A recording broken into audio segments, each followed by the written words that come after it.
All right. You're welcome to today's class.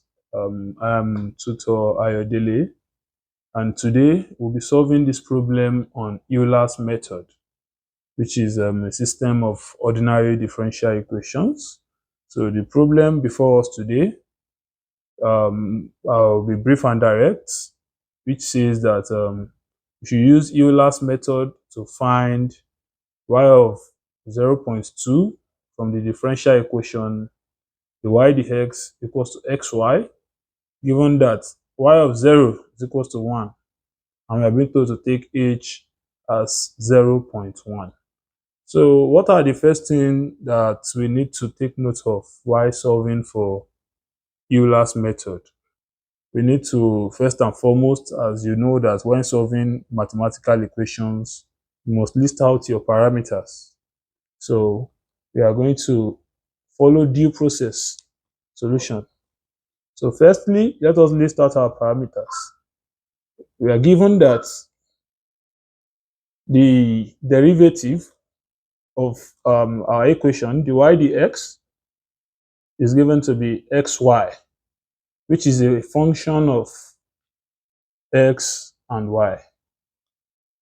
And having gotten that, we are also given, we need to remember that from Taylor series, you know that y of x naught is equal to y naught. From this, looking at the parameter given in the question, we can deduce that x naught, which is our initial condition of x, is 0, and our y naught, which is the initial condition of y, is 1. And you also need to know that the value of x is equals to 0.2 from y of x given to us. Okay, sir. See, this one now is from Taylor series. Yeah. Is this a formula on its own? Yeah, it's a formula on its own. It's something you need to know. Y naught is equals to this, the formula. So yeah, x naught, how do we assume that our x naught is equals to 0 and our y? Provided that the question is given to you in this form. Okay. So the value in the bracket is the value of x naught, while the equated value is the value of y naught. Okay, so from here now, x naught supposed to be a, which is given to be 0. 0. And our y naught is the one outside here, which is taken to be 1. Okay, thank you very much, sir. Okay, so having known that, we are also given the value of h, and our h, we call it the step size. We're given our value as what? 0.1. Given our step size to be 0.1. So what else do we need to find for us to be able to use Euler's method? What is missing is what we call our step number. Our step number, which is denoted with the letter n. And for you to be able to find n, we say that n is equal to x minus x naught all over h.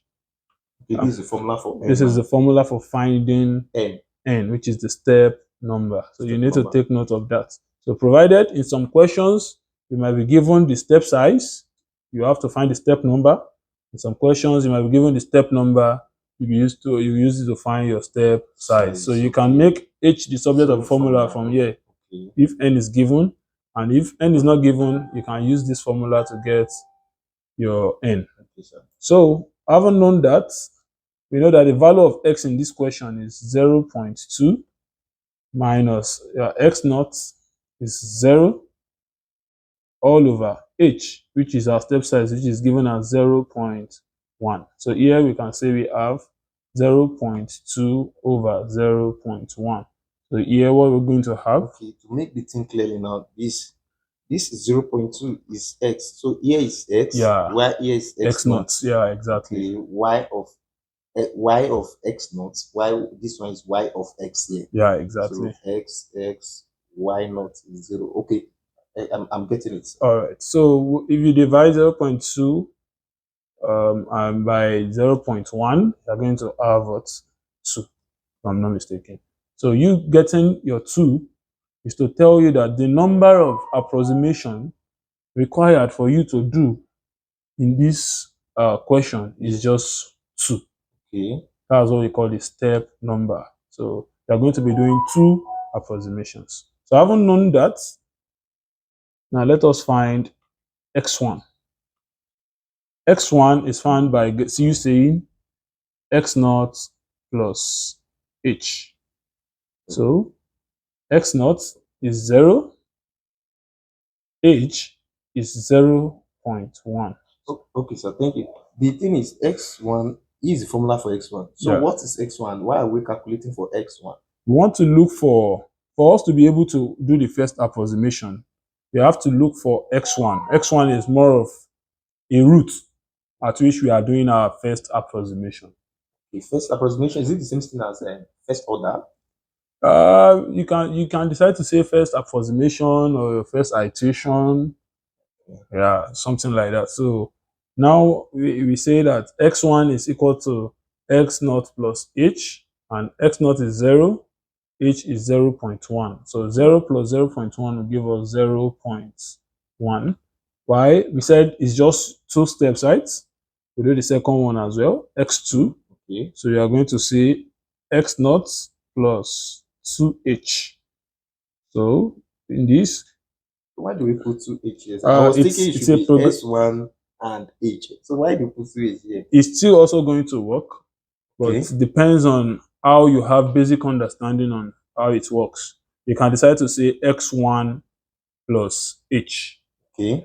And to the next one, you say x2 plus h. Okay. But I decide to use this sequence, x0 plus h for x1, for x2, x0 plus 2h. If it is x3, you say x0 plus 3h. Okay. It is x4, x0 plus 4h. So it's a progressive. Okay. As you have said, even though if I said x1 plus h, I will still arrive at the same answer as this. You arrive at the same answer. Because this will be my x1 0.1 plus h, now which will now be 0.1, which will give me 0.2. Exactly. Okay. Exactly. So here now, you are going to have x0 as the value of 0 plus 2 into bracket. The value of h is 0.1.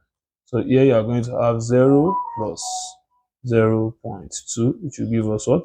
0.2. 0.2. So now having known that, now we can now do our first approximation.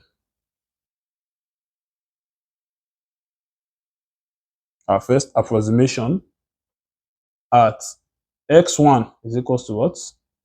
0.1.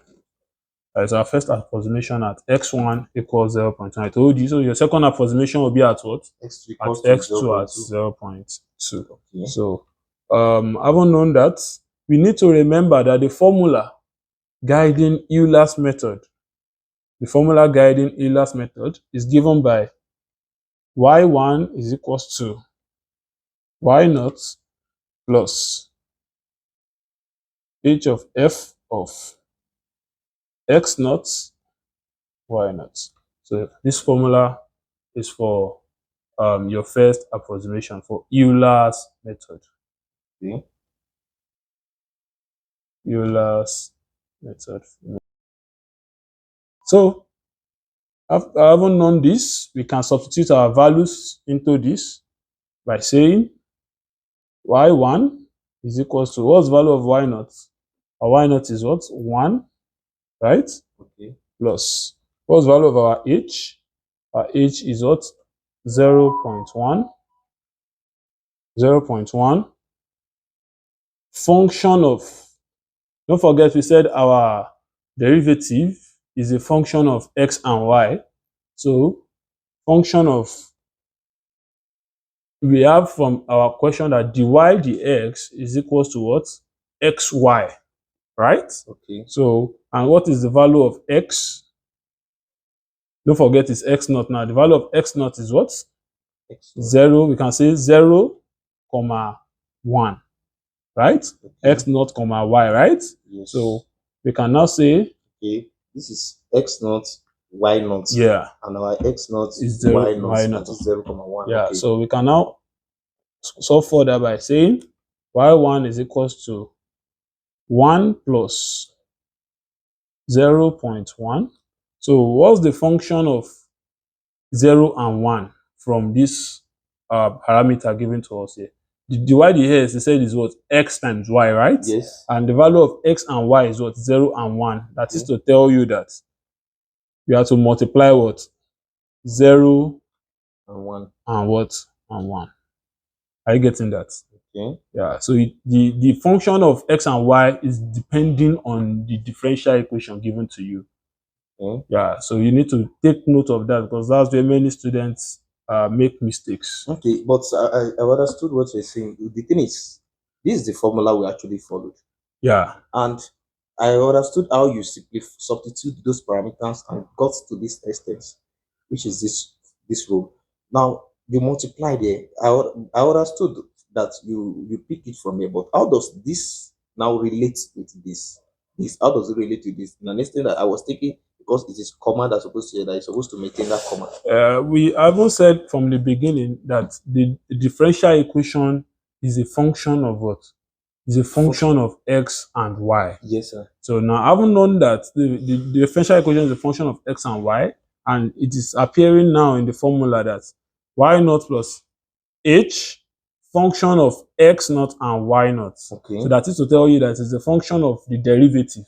Okay, this is representing the derivative. The derivative, exactly. Which is, the derivative says a function of x and y. X and y. This is representing this automatically. Exactly. Okay. So that is the reason why, and the given parameters is xy, which is that is x times y. Okay. So whatever value you have of x, you multiply with the value of y. Okay. So that's why I said 0 multiplied by 1. Okay. So here you are going to have 1 plus 0 multiplied by 1 will give us what? 0, right? Yes. And we know that when you multiply it by this, to still give us 0. So the value of y1 will be what? 1. So having done that, we've gotten y1. So we can now move to our what? Our second approximation. So let's demarcate this. Second approximation at what?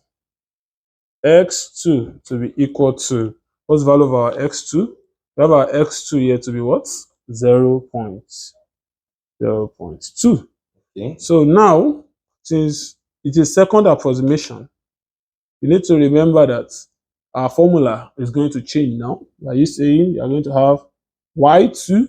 Okay, here was y1, yes, now y2. y2 is equals to y1 plus h of f of, this time around we are going to be having x1, y1. So that's how your formula changes. Okay, so if it's now every x3 now, y3 now to be y3 equals to y2 yes hf x2 y2. Exactly. Okay. So that's how you progress with your formulas. Okay. So we say y2 now will be equals to, what's the value of your y1? Your y1 calculated value is what? 1 plus h, which is 0.1, function of, what is x1? x1 is what? 0.1, comma, y1 is what? 1. So we can move further by saying y2 is equals to 1 plus 0.1. So what's the function of 0.1 and 1? So don't forget that your formula says xy. Yes. That is to tell you that you have to multiply these together. So we say we have 0.1 multiplied by 1. So the y2 will now be equals to 1 plus 0.1 times 1 will give us 0.1. 0.1 times 0.1. That would be 0.01. That will be 0.01.